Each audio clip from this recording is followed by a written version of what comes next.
بسم الله الرحمن الرحيم الحمد لله الذي أرسل رسوله بالهدى ودين الحق ليظهره على الدين كله ولو كره المشركون ومن على المؤمنين إذ بعث فيهم رسولا من أنفسهم فهدى إلى سبيل الرشاد وجاهد في الله حق جهاده وصلوات الله وسلام عليه وعلى آله وصحبه وسلم أما بعد سلام الله عليكم ورحمة الله وبركاته أهلا وسهلا بكم dans cette 106e rencontre des leçons à tirer de la vie du meilleur des hommes.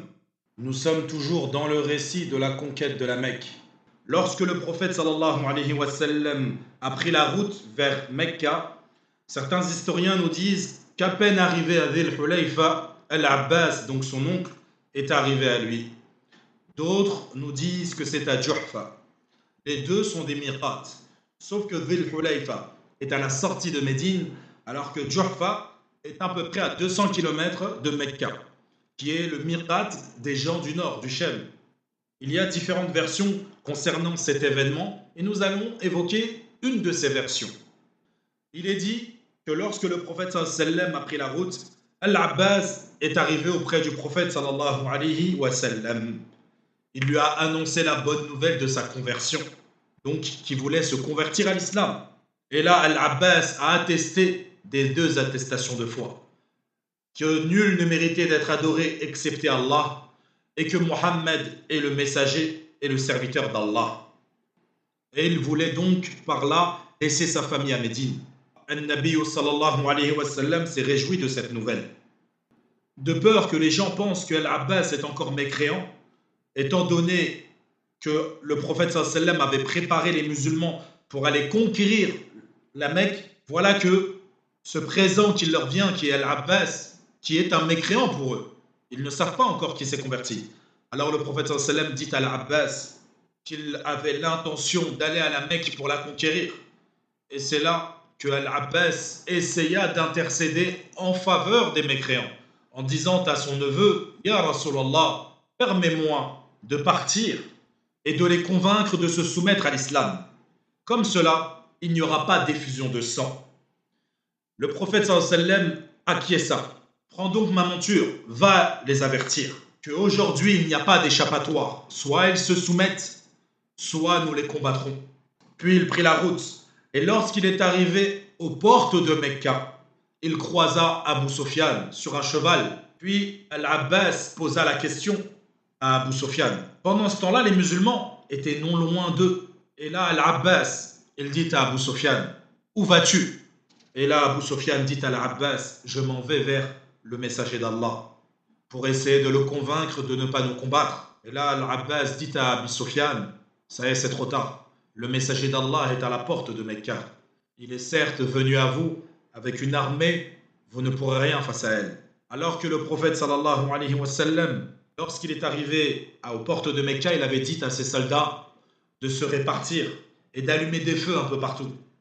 Lorsqu'Abu Sufyan était sur son cheval face à Al-Abbas, il vit derrière Al-Abbas ces lumières.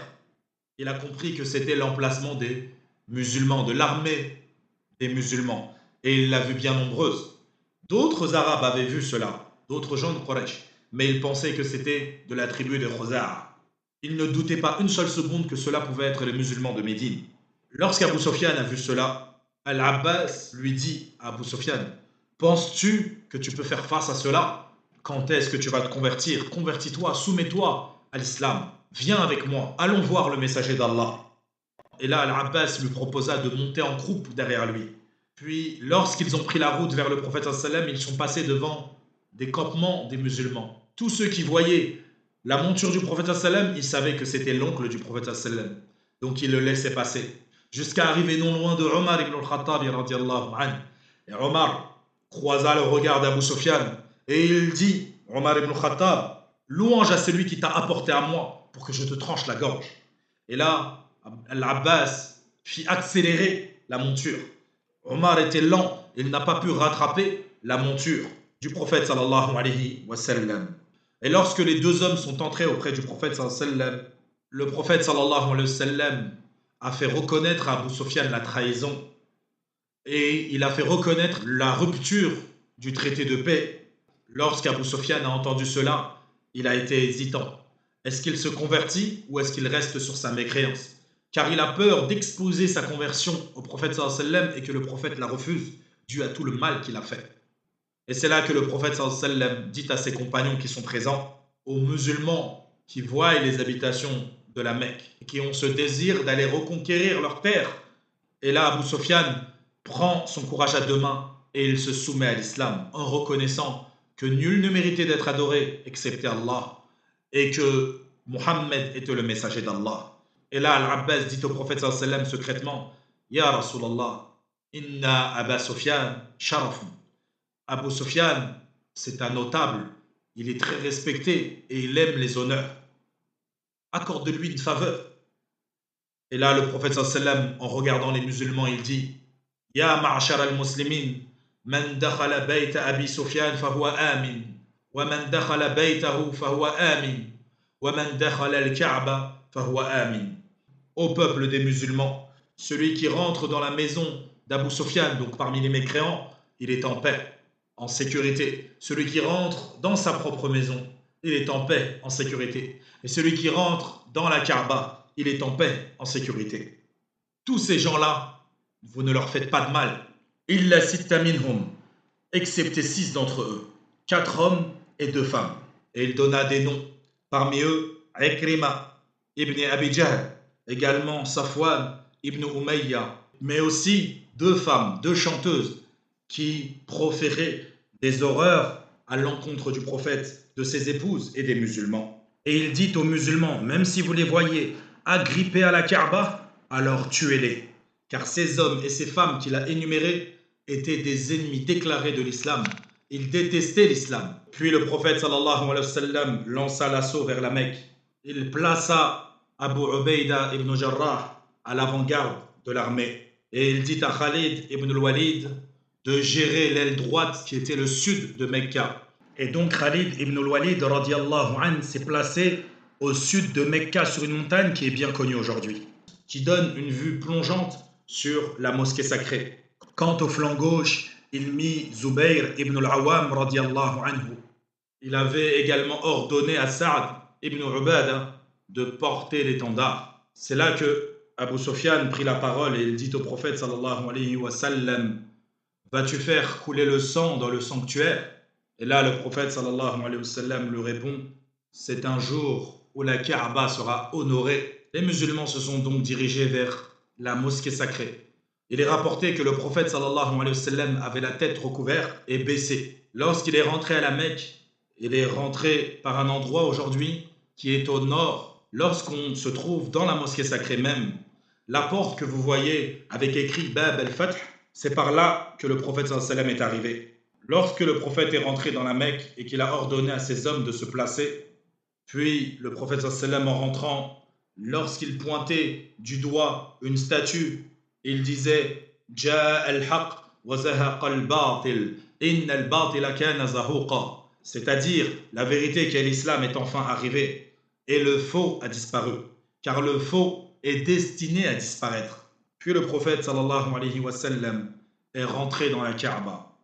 Une fois dans la Kaaba, il ordonna qu'on dégage toutes les statues, qu'on les détruise, toutes les images d'idoles. Également, il remit les clés à la tribu des Banu Shayba, qui ont toujours été responsables de l'ouverture et la fermeture de la Kaaba, qui est la famille de Uthman ibn Talha ibn Abi Talha, qui jusqu'à nos jours sont eux les propriétaires de la clé de la Kaaba. Lorsqu'un roi ou un prince veut rentrer dans la Kaaba, il doit demander l'autorisation à cette famille.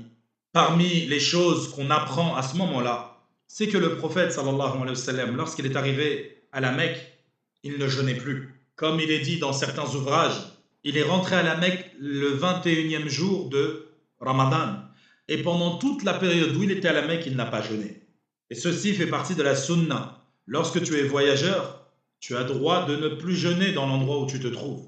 Mais également, il raccourcissait ses prières pendant tout le séjour. Ou en tout cas, pendant toute la période à la Mecque. Et il a ordonné aux résidents, donc aux Mécois, quant à eux, même s'ils priaient derrière le prophète sallallahu alayhi wa sallam, de compléter leur prière. Donc à travers ce récit, on apprend certaines règles de jurisprudence concernant la prière du voyageur et également concernant le jeûne du voyageur. Mais ici, ce n'est pas le sujet. Lorsqu'il conquit la Mecque une bonne fois pour toutes, il ordonna aux hommes d'aller conquérir les tribus voisines. Mais également, il a ordonné à des hommes d'aller détruire les idoles les plus adorées et les plus connues, telles que Al-Uzza. Quant à ceux qui avaient pris la fuite, qui se trouvaient à la Mecque, tels que Ikrima ibn Abi Jahl ou Safwan ibn Umayya, ils sont tous partis au Yémen. Quant à l'épouse de Ikrima, Hakim bint al-Haritha ibn Hisham, elle s'est convertie à l'islam. Et encore une fois, à travers son récit, on voit le fadl de la bonne épouse, le mérite de la bonne épouse envers son mari, car elle s'est convertie à l'islam et elle a intercédé en la faveur de son époux auprès du prophète sallam pour qu'aucun mal ne lui soit fait s'il revenait à Médine ou à la Mecque en embrassant l'islam. Comme je le disais précédemment, le prophète sallam a dit que ces hommes-là, où que vous les trouvez, même s'ils sont accrochés sur la Kaaba, tuez-les. Cela nous montre clairement la fermeté du prophète sallallahu alayhi wa sallam les concernant, car ils ont causé énormément de tort aux musulmans. Mais pourtant, le prophète sallallahu alayhi wa sallam, encore une fois, il est miséricordieux envers l'humanité et il a accordé à l'épouse de Ikrima d'intercéder en sa faveur. Elle alla donc au Yémen. Inch'Allah, on essaiera de parler de leur histoire lorsqu'on évoquera la vie des compagnons. Lorsqu'elle est arrivée au Yémen, elle dit à son époux de la rejoindre et de revenir avec elle. Et lorsque Ikrima a voulu s'approcher de son épouse et la toucher, l'embrasser ou peu importe, s'approcher d'elle, elle refusa car il était impur, c'était un mécréant. Puis elle lui a annoncé la bonne nouvelle que le prophète était d'accord pour son repentir et son retour vers l'islam. C'est là que Ikrima dit à son épouse: est-ce une faveur que tu as entendue de tes oreilles ou est-ce que c'est un colportage? Et là, elle lui dit non, il me l'a dit en face. Et là, Ikrima a donc pris son courage à deux mains et il a accepté de revenir. Et également Safwan, lorsqu'ils sont retournés à Médine, lui n'était pas encore musulman. Le prophète sallam a accepté l'islam de Ikrima, sa conversion. Quant à Safwan, il lui a accordé 4 mois pour se convertir. Mais Safwan, radiallahu anhu, n'a pas attendu les 4 mois pour se convertir.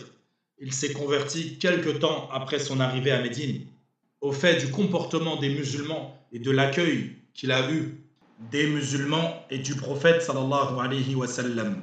فنكتفي بهذا القدر ولنا بقية في سيرة النبي صلى الله عليه وسلم فإلى هناك وصلى الله وسلم على نبينا محمد وعلى آله وصحبه وسلم.